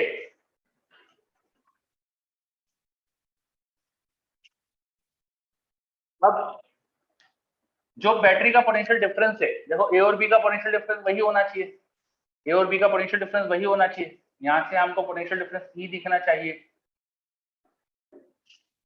तो इस रेजिस्टर R1 में जो करंट है, पोटेंशियल डिफरेंस अगर ई है तो हम बोल सकते हैं I1 R1 शुड बी ई, और सिमिलरली दूसरे रेजिस्टेंस के लिए बोल सकते हैं I2 R2 शुड बी ई। ये समझ में आ रहा है क्या? यहाँ पोटेंशियल डिफरेंस ई, उतना ही पोटेंशियल डिफरेंस ए बी के बीच में। तो यहाँ पोटेंशियल डिफरेंस अगर पता है तो I1 R1 should be E, similarly resistance R2 के लिए I2 R2 should also B E. ये इक्वेशन समझ में आई आपको? अच्छा, ई क्यों है समझ नहीं आया। देखो पॉइंट बी से मैं यहाँ से यहाँ जाऊंगा, तो what will be potential of A with respect to B? What will be potential of A with respect to B? It should be E. B से गया तो now potential at a point वो पाथ पे dependent नहीं होता, because conservative electric field होती है ना, तो उसका वर्क डन पाथ डिपेंडेंट नहीं होता। तो चाहे मैं इस पाथ से जाऊं या मैं इस पाथ से जाऊं या मैं इस पाथ से जाऊं, मुझे सेम पोटेंशियल डिफरेंस दिखना चाहिए। तो बी से ए का पोटेंशियल डिफरेंस में रजिस्टर के थ्रू भी जाऊंगा ना, तो मुझे सेम ई मिलना चाहिए, और इसके थ्रू जाऊंगा तो भी ई मिलना चाहिए। समझ में बात है कशिश? भाई पोटेंशियल डिफरेंस दो पॉइंट्स के बीच का पाथ डिपेंडेंट नहीं होना चाहिए, अलग अलग पाथ से भी सेम मिलना चाहिए, because potential difference electric field से आता है, इलेक्ट्रिक फील्ड कंजर्वेटिव है, work done by conservative forces is path independent. ठीक है, अब मेरे पास डाउट आ रहा है रेजिस्टेंस से कोई डिफरेंस नहीं आएगा। बेटा रेजिस्टेंस से डिफरेंस ये आएगा कि करंट अलग होगा। रेजिस्टेंस से डिफरेंस ये आएगा कि करंट उस हिसाब से बनेगा, जो रेजिस्टेंस की वैल्यू है उसके हिसाब से करंट एडजस्ट होगा। पोटेंशियल डिफरेंस तो ई ही आना चाहिए। समझे? Okay, very good. चलो, है ना सर, क्या दो रेजिस्टेंस के बीच का करंट सेम होगा? नहीं बेटा, यहाँ पे करंट मैंने देखो ना I1 I2 लिखा है, मैंने नीचे जो करंट लिखा है वो I2 लिखा है, देखो यहाँ पर, और ऊपर मैंने करंट लिखा है I1। तो करंट अलग है, तभी तो मैं I1 और I2 लिख रहा हूं। ठीक है, करंट I1 I2 इसलिए तो लिखा है क्योंकि अलग है। हमें ये पता है दोनों रेजिस्टेंस का पोटेंशियल ड्रॉप सेम है, उनमें करंट का रिलेशन थोड़ी पता था। ठीक है, चलो तो ये इक्वेशन बनी हमारे पास। Now by this equation I can write I1 as E by R1 and I2 as E by R2। ये जो I2 है उसको लिख सकता हूँ E by R2, और KVL से इक्विवेलेंट सर्किट मान लो ये था, तो अपन ये लिख सकते थे, यहाँ से I को लिख सकता था मैं E अपॉन R इक्विवेलेंट। ठीक है, किरचॉफ करंट लॉ लगा दो, किरचॉफ करंट लॉ लगा दो, by Kirchhoff current law the I current जो यहाँ पे आया that should be equal to I1 plus I2, है ना। I should be equal to I1 plus I2, और I की वैल्यू क्या थी, E by R equivalent. I1 I2 क्या थे, I1 था E बाय R1, I2 था E bye R2। E cancel हो रहा है देखो, तो मिल रहा है मुझे 1 upon R equivalent should be 1 upon R1 plus 1 upon R2। ये रिलेशन मिल गया हमको, ये रिलेशन मिल गया। चलो मैं चाह रहा हूँ बहुत बेसिक से एक एक चीज समझे अपन, और आप लोगों ने 10th में ऑलरेडी सब पढ़ा है, तो आपको ऐसा लग रहा होगा अरे यार ये तो सब देखा हुआ है, लेकिन आप मैं क्या लैंग्वेज यूज कर रहा हूँ, कैसे बोल रहा हूँ चीजों को, वो समझने की कोशिश करो। ठीक है, जो भी 10th में पढ़ा है उसको दिमाग में मत रखो, आप मैं जो वर्ड यूज कर रहा हूँ वो समझने की कोशिश करो, मैंने कैसे प्रूव करी चीजें वो समझने की कोशिश करो। ठीक है, by Kirchhoff current law the current I should be I1 plus I2, I current E by R equivalent भी होना चाहिए था, तो E by R equivalent should be I1 I2 की वैल्यू पता है, ये निकल गया।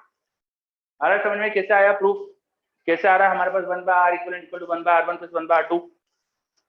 या बहुत बढ़िया। ठीक है, चलो ओके आगे बढ़ते।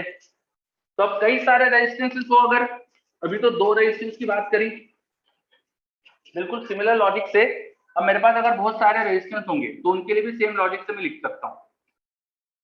मान लो पॉइंट A और B के बीच में मैंने बहुत सारे रेजिस्टेंसेस पैरेलल में लगा दिए, तो पैरेलल का मतलब ऐसा होता है कि सब में पोटेंशियल ड्रॉप सेम।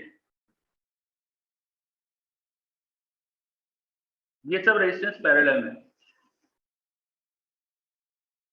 जो बच्चा अभी अच्छे से सुनेगा ना वो आगे जब क्वेश्चंस आएंगे तो उसको ज्यादा दिक्कत नहीं होगी, और जो बच्चा अभी ढंग से सुनेगा नहीं उसको क्वेश्चन में बहुत गलतियां होने वाली, देखना उससे। ठीक है, पैरेलल का मतलब क्या होता है, इन सबके टर्मिनल्स ऐसे जुड़े हुए हैं कि इनमें पोटेंशियल ड्रॉप सेम है, इधर के सारे टर्मिनल एक ही पॉइंट पे, उधर के सारे टर्मिनल एक ही पॉइंट पे, तो जो पोटेंशियल ड्रॉप ए बी के बीच में वही सबको मिल रहा है, तो ये पैरेलल में। मान low resistance R1 R2 R3 और ये आखिरी वाला Rn था। अब equivalent resistance by this equation हम यहां पर भी बोल सकते हैं कि 1 upon R equivalent it should be 1 by R1 plus 1 by R2 up to 1 by Rn, मतलब summation of 1 upon Ri, I is varying from 1 to n,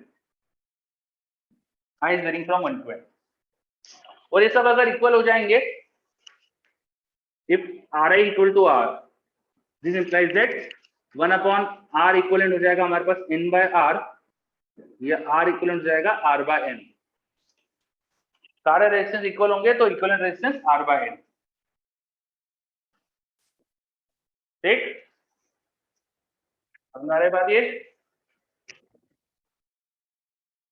या ओके वेरी गुड। चलो तो पैरेलल कॉम्बिनेशन में इक्विवेलेंट रेजिस्टेंस कैसा आता है वो देख लिया अपन ने। पैरेलल कॉम्बिनेशन में वोल्टेज ड्रॉप तो सेम होता है, करंट का क्या होता है ये समझते हैं अब अपन। वोल्टेज ड्रॉप तो सेम होता है, करंट का क्या होता है समझते हैं अपन। मान लो 2 रेजिस्टेंसेस पैरेलल में थे,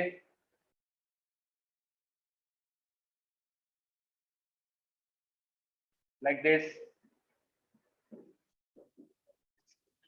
ठीक है, the current in them is I1 and I2, दोनों का रेजिस्टेंस मान लीजिए R1 R2। तो अभी थोड़ी देर पहले हमने लिखा था देखो, वो E equal to I1 R1 और E equal to I2 R2, जो भी पोटेंशियल डिफरेंस A और B के बीच का है वो होना चाहिए I1 R1 and that also equal to I2 R2। तो यहां से हमको दिख रहा है कि I1 by I2 this should be equal to R2 by R1। Current के इनवर्स रेशियो में रेजिस्टेंस है, जिसमें ज्यादा रेजिस्टेंस उसमें करंट कम जाएगा, जिसमें कम रेजिस्टेंस उसमें करंट ज्यादा जाएगा। ठीक है, रेजिस्टेंस के बिल्कुल इनवर्स रेशियो में।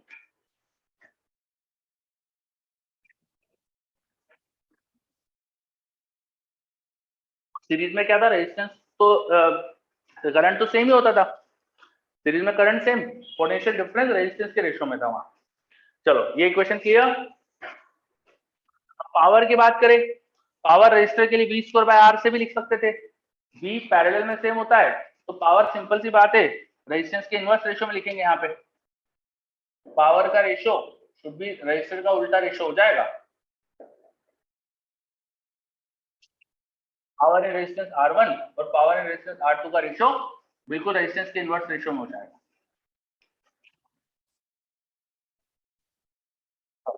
तो पैरेलल कॉम्बिनेशन में सारी चीजें अपन ने देख ली, एक बार आप अच्छे से देख लो, कहीं भी कुछ भी डाउट हो तो मुझसे पूछ सकते हो। क्या parallel combination clear? Yes, note करिए जल्दी से, नोट करिए जल्दी से।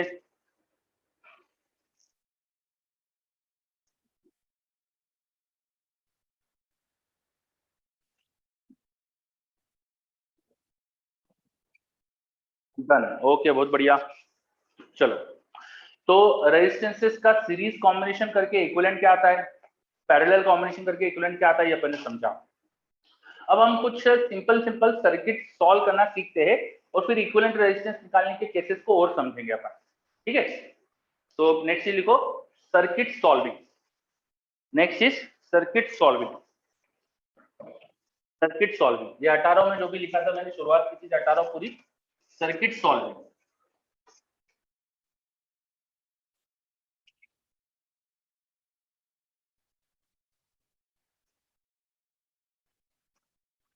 सर्किट सॉल्विंग,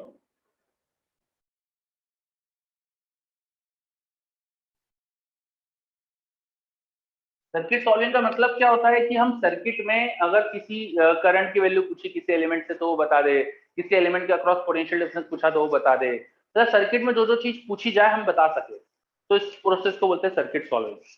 अब सर्किट सॉल्विंग के लिए सबसे पहले सबसे आसान से सर्किट से स्टार्ट करेंगे। सबसे सिंपल सर्किट होगा एक सिंगल लूप।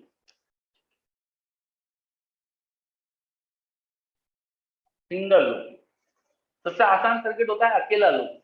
ठीक है, अकेला सिंगल लूप। फॉर एग्जांपल एक बैटरी लगी है, उसके अक्रॉस एक रजिस्टर लगा है, सबसे आसान सर्किट हो सकता है।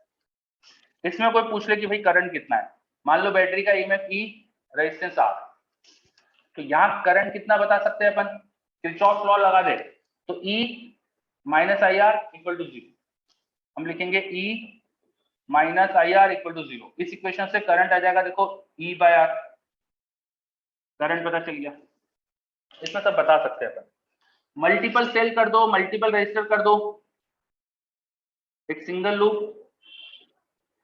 मल्टीपल रजिस्टर और मल्टीपल सेल कर दिए, मल्टीपल रजिस्टर और मल्टीपल सेल कर दिए। ठीक है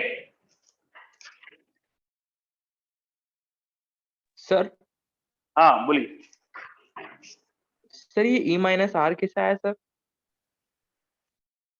कहाँ पे, जस्ट अ सेकेंड। सर इधर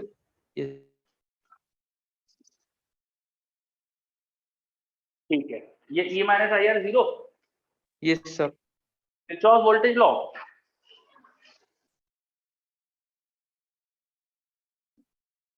यहां से यहाँ गया, potential should be yes sir. Minus I are should be 0। Yes sir. हाँ, निमित बोल रहा है कि अपन किरचॉफ लगाना क्यों प्रिफर कर रहे हैं ओवर ओम्स लॉ। बेटा ओम्स लॉ तो किसी रेजिस्टेंस में उसका पोटेंशियल डिफरेंस और उसके करंट का रिलेशन होता है, और किरचॉफ लॉ इज वर्सेटाइल, उसको मैं किसी भी सर्किट में लगा सकता हूँ। अब इस सर्किट में थोड़ी ओम्स लॉ काम करेगा, इसमें पूरे के करंट निकालने के लिए थोड़ी मैं ओम्स लॉ से लिख पाऊंगा ढंग से, समझे? चलो, तो अब मैंने सिंगल लूप में क्या था वो पढ़ा बताया आपको, बड़े लूप में देखते हैं। मान लो मेरे पास एक बड़ा लूप है, उसमें दो बैटरीज थी, E1 E2, दो रजिस्टर्स, दो बैटरीज थी और 3 रजिस्टर्स है, देखो यहाँ पे R1 R2 और R3। मान लो आपसे पूछ लिया इसमें करंट बताओ, करंट इन सर्किट, आपसे पूछ लिया सर्किट में करंट बताओ, ठीक है? क्वेश्चन है हमारे पास करंट इन सर्किट बताओ। तो क्या करेंगे अपन, सबसे पहले करंट मान लो, सबसे पहला चीज होती है करंट एज्यूम कर लो, ठीक है? एक अकेला लूप है, एक ही करंट फ्लो कर रहा होगा पूरे लूप में, एक अकेला लूप है, एक ही करंट फ्लो कर रहा होगा। मान लो यहाँ से आई करंट स्टार्ट हुआ है तो पूरे सर्किट में आई करंट ही इस तरह से फ्लो कर रहा होगा, like this. Current is rate of flow of charge, तो rate of flow of charge और चार्ज कंजर्व होता है, तो जितना चार्ज यहाँ से निकला उतना ही चार्ज इधर से आना चाहिए, वो चार्ज पूरा ऐसा सर्किट में फ्लो करेगा, तो एक सेम करंट पूरे सर्किट में दिखना चाहिए। ये बात समझ में आई? इसमें किसी का कोई डाउट? कई बच्चे मुझे इसमें डाउट ऐसा पूछते हैं कि करंट ऐसा जा रहा है, बैटरी उल्टी है, तो करंट कम नहीं हो जाएगा क्या? या ऐसा बोलते हैं कि करंट इस रजिस्टर से गया तो थोड़ा कम होकर बाहर निकलेगा। ऐसा नहीं होता है, ठीक है? एक रजिस्टर करंट को ऐसा नहीं करता है कि रजिस्टर से करंट पास होता है तो करंट कम हो जाएगा, करंट प्रोड्यूस ही कम होगा। अगर रेजिस्टेंस ज्यादा है तो करंट प्रोड्यूस ही कम होता है, ठीक है? चलो, अब इस सर्किट में हमने करंट मान लिया तो हम करंट की इक्वेशन लिख सकते हैं, सर्किट में करंट की इक्वेशन लिख सकते हैं, किरचॉफ वोल्टेज लॉ लगा सकते हैं और उससे फिर अपन करंट निकाल सकते हैं। अगर कोई आपसे करंट पूछ रहा है तो बाय केवीएल हम करंट निकाल सकते हैं।